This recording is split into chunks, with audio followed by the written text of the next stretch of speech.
monte jusqu'aux écoles nationales supérieures qu'on a fait à Nantes ou au Futuroscope ou ailleurs. Et puis par exemple, se loger, se soigner. Donc on a commencé comme tous les architectes par des maisons de retraite à l'époque, et puis des travails de rénovation dans des hôpitaux locaux, et puis des cliniques. On avait quand même quelques cliniques intéressantes, dont la clinique Saint-Charles, dont je parle abondamment dans le livre. Et j'ai terminé un petit peu par le pôle santé des Sables-d'Olonne, à l'entrée des Sables-d'Olonne, où il y avait l'association publique-privée, clinique-hôpital. Et puis, après, on a abordé se cultiver le corps.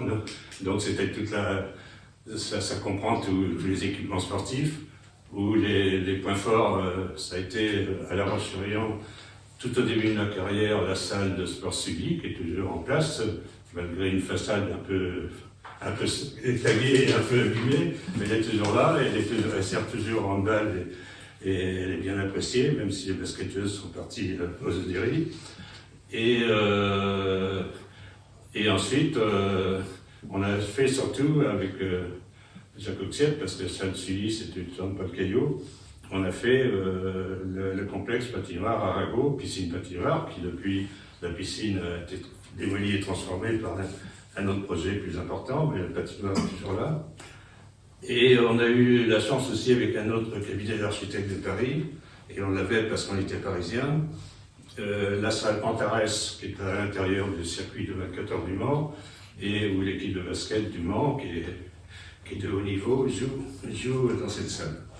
Donc ça, c'est tout l'aspect sportif. Alors on a fait beaucoup de salles plus modestes, etc.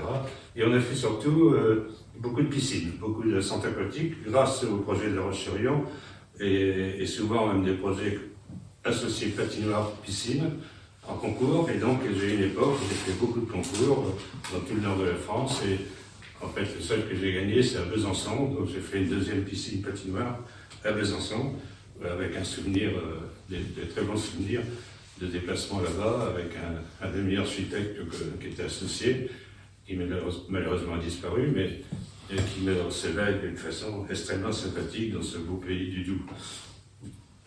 Ça, c'est donc le côté thématique. Un livre technique. Je n'ai pas voulu faire un livre qui parle de l'architecture avec un grand A. J'ai plutôt parlé de la fabrique des objets architecturaux. Il faut dire que j'étais d'une génération où on faisait plutôt des objets architecturaux, souvent en périphérie des villes. Construire la ville sur la ville, c'était pas encore trop dans l'esprit, alors que maintenant, il faut éviter d'étaler les villes et qu'il est nécessaire de construire la ville sur la ville. Donc on n'a pas fait trop de rénovation.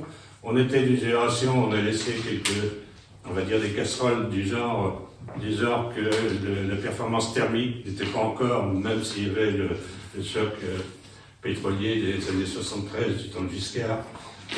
On n'avait pas trop assimilé tout ce qu'on demande maintenant à un bâtiment, au point de vue performance technique, label RT 2000 et compagnie.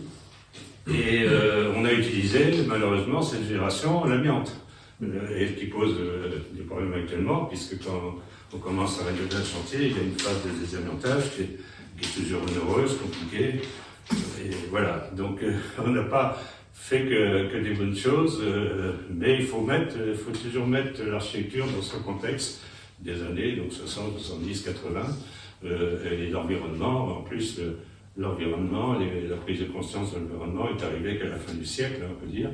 Et maintenant, elle est prise en compte pour le ménagement des villes, pour les conceptions d'immeubles, etc., notamment pour éviter la surchauffe des villes avec des îlots de fraîcheur, etc. Donc, parce qu'il n'y a pas que le chauffage, il y a également la fraîcheur à rechercher avec l'augmentation de température. À côté de l'île de la Roche, c'est-à-dire la partie contemporaine qui doublait le bâtiment napoléonien côté jardin. Et puis j'ai vu un jour que Luc Boire voulait le démolir, et voulait non seulement aller, mais avait décidé. Et ça m'a choqué parce que c'était ma première œuvre au sein de Durand-Ménard. Je l'avais fait moi-même. Et j'avais même l'escalier que certains ont connu, là, qui reliait les niveaux, était inspiré, je le mets dans mon livre, d'un escalier que j'avais vu au Danemark de Jacobsen, dans une mairie de Rodov. Rodov, c'est près de Copenhague, c'est dans l'agglomération de Copenhague. Et donc, j'ai le souvenir encore, comme si c'était hier, de dessiner le plan, de dessiner l'escalier. Et tout d'un coup, j'apprenais que tout ça, ça allait être démoli, sans que l'histoire de ce bâtiment soit posée. C'est-à-dire que, alors j'ai été voir Luc Boire, il en suit très gentiment, mais c'était décidé. Donc, j'ai assisté en décembre 2022, et il y a une page du livre à ce niveau-là. J'assistais à ces démolitions qui m'a vraiment fait mal au cœur, comme si c'était un humain qu'on torturait et qu'on démolissait. Parce que l'architecture, c'est un côté humain. Et donc une œuvre, c'est vivant, et une œuvre, ça doit être respecté comme une vie humaine. Donc je me suis posé la question de dire, bon, on est bien d'accord qu'on ne peut pas figer une ville en gardant constamment les bâtiments, on a l'obligation de les transformer, on a l'obligation de leur donner un autre usage. Les modes de vie changent, les besoins changent, la population bouge, ça va de pire en pire, les modes de vie, les modes de travail bougent, et ça va s'accélérer, je pense que ça va s'accélérer surtout le XXIe siècle. Donc il y a quelques œuvres du siècle dernier qui sont encombrantes. Je cite, je l'ai peut-être pas mis dans mon livre, mais depuis j'ai été avec une association voir une œuvre de mon père à Luçon, un beau groupe scolaire, mais qui évidemment est très étalé.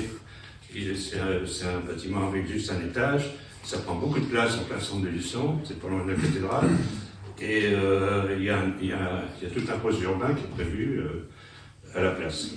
Donc je me dis, oui, c'est logique, on ne peut pas garder ce groupe scolaire aussi peu dense en plein centre-ville. Mais ça fait mal, et ça fait d'autant plus mal que la question était de dire, on va sauver une œuvre des frères Martel, qui est remarquable, mais sauver l'architecture, c'est même pas... On se demande si on sait que c'est Jean-Baptiste Durand qui a fait le groupe scolaire. Alors lui-même aussi a fait le groupe scolaire à la place d'une ancienne école du Temple Ferry, qu'il a démoli. Donc tout ça, c'est un tout. Hein. C'est un tout. Et puis c'est la vie de changer, de démolir. Voilà. Mais je pense qu'on peut démolir, déformer, étendre, à condition de comprendre l'histoire du projet, de son origine, et de savoir comment il a été conçu. Et c'est ce que je reproche à beaucoup de projets. Alors en parallèle de la démolition de l'hôtel de ville, je mets un deuxième exemple où l'arme était coupable, c'est que j'ai participé avec d'autres architectes à la démolition des Halles de La Roche-sur-Yon, on parlait des Halles de Paris, qui a été ça n'a pas été terrible de faire ça, et je crois qu'à 2 ou 3 ans près, ça n'aurait pas eu lieu. Et ça, c'était à la fin du mandat de Paul Caillot, où on a fait ce projet qui n'a jamais été très, très aimé par les Lyonnais, qui a depuis été remplacé par un autre projet de nos confrères nantais, et qui vient d'être remplacé encore par un projet qui reconstitue la place Travaux, en supprimant le centre commercial qui avait été mis là pour des questions bassement financières d'ailleurs, en privilégiant son emplacement, puisqu'il amenait de l'argent dans l'opération. Ça, je l'explique un petit peu. Donc je trahis, dans mes textes, je trahis certaines raisons des projets, comme ce centre commercial qui arrive et qui prend la meilleure place. Voilà. Le concours des Atlantes, qui s'appelait à l'époque Centre international de rencontre, CIR. Donc, dans l'esprit du maire et de son programmiste, donc de Louis Guédon et de son programmiste, c'était avant tout un centre de congrès. Hein. Donc Louis Guédon ne voulait pas faire de concurrence aux restaurants privés, et donc il avait dit, moi, c'est pas dans mon programme, je veux pas un restaurant. Donc, alors que celui qui est arrivé second, par exemple, avait mis le restaurant avec lui sur la mer, et ça a été toujours un sujet de discussion, puisque moi j'avais rencontré un jour, vous connaissez au Sable Roger Baranger, qui est architecte et qui est cousin mien, et qui était un gars qui polémiquait pas mal, hein, et il m'avait engueulé en disant ton projet n'est pas bien, on ne se profite pas de la mer, etc. Bon, je savais que j'allais dire le milieu sablais a toujours critiqué cette chose-là, mais le maire était droit dans ses bottes en disant, alors en plus il y avait le casino qui devait garder sur place, puis je ne pense pas que les relations entre Louis Guédon et Sadoun, il s'appelle, étaient au milieu, donc il l'a mis dans un coin avec juste les mètres carrés qu'il voulait, et le casino des Atlantes n'a jamais été aussi marché. Après, il y a eu le casino d'Épin qui s'est développé et qui a fait un chiffre d'affaires bien supérieur. Donc ça a toujours été un problème avec cette entrée latérale du casino, alors que le reste qui est propre au Congrès est quand même des espaces que tout le monde apprécie, mais il y a toujours ces discussions. Donc de temps en temps, même Antoine a été appelé là-dessus, de temps en temps, les élus se réveillent en disant « il faudrait qu'on regarde si on peut ». Donc moi j'avais été appelé par un groupe RPR de la municipalité précédente, ou je ne sais pas de laquelle. Et puis Antoine a été appelé aussi plusieurs fois pour faire des études, d'autant plus que le fils de Toury vient de partir et que le casino est programmé aller vers la Vannerie dans 2 ans. Donc on va trouver des espaces libres où on peut faire quelque chose, mais c'est sur le côté latéral, et c'est très difficile de faire maintenant un restaurant, parce qu'un restaurant c'est pas qu'une salle, hein, c'est une cuisine, c'est un office, c'est des accès de marchandises, etc. Donc c'est très compliqué. Donc voilà comment s'est fait le contexte. Donc il y a eu un concours. Nous, on l'a gagné parce que je pense que la partie congrès était de qualité, et c'était le but du maire, avec une salle qui est quand même pas mal, la salle des Traumas, avec cette petite salle Vendée Globe, et j'aurais bien faire une conférence sur mon livre dans cette salle, il faut que je me débrouille à arriver. Je vais contacter, j'ai vu Louis Guédon récemment qui m'a dit « mais je t'aiderai à faire une conférence », puis j'inviterai Louis Guédon ce jour-là. Il avait d'ailleurs très apprécié le travail complémentaire entre Yves Ménard et Guy Durand, puisqu'il l'a dit à l'inauguration. Et on avait un collaborateur qui avait travaillé beaucoup pour le chantier. Et quand il est parti en retraite, on a fait la cérémonie aux Atlantes, et Louis Guédon était là, donc on était vraiment chez nous. J'ai retrouvé d'ailleurs, dans mon livre, j'en parle, j'ai retrouvé les Atlantes parce que j'étais responsable d'un congrès d'une association de bâtiments qui s'appelle Cobati en 2016. Et donc, je me suis retrouvé 20 ans après, oui, parce que je crois que c'était 95, les Atlantes, si je ne me trompe pas, dans cet établissement.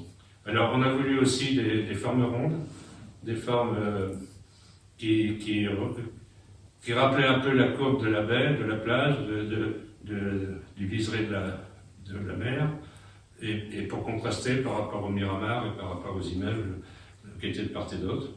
Alors effectivement, on a démoli un bâtiment. Je ne pense pas que c'était le meilleur, parce que lui-même avait démoli un bâtiment de Maurice Durand, qui lui-même avait démoli un bâtiment des années 1900. Donc il y a eu je crois quatre. Alors est-ce qu'on est le bâtiment c'était René Goujon avec ses verticales en biais, là c'était pas extraordinaire. Par contre, ils avaient perdu, il y avait des fresques d'Henri Simon, je ne sais pas où ils sont passés, je me rappelle, dans une grande salle qui n'ont pas été protégées. C'est là aussi, mais qui était donc avant, c'est du temps du projet de René Goujon. Donc voilà ce que je peux vous dire, mais c'est le côté souple nous intéressait. Le côté on a beaucoup d'architecture d'ailleurs souple.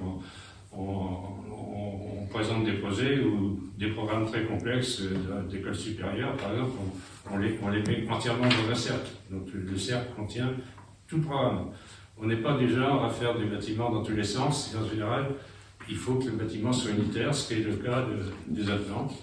Et moi, j'ai passé une très bonne période à suivre ce projet jusqu'au jour où la commission de sécurité nous a donné le feu vert. C'était un mois d'avril, et qu'on a pu ouvrir 3 jours après. Et c'était merveilleux. Voilà.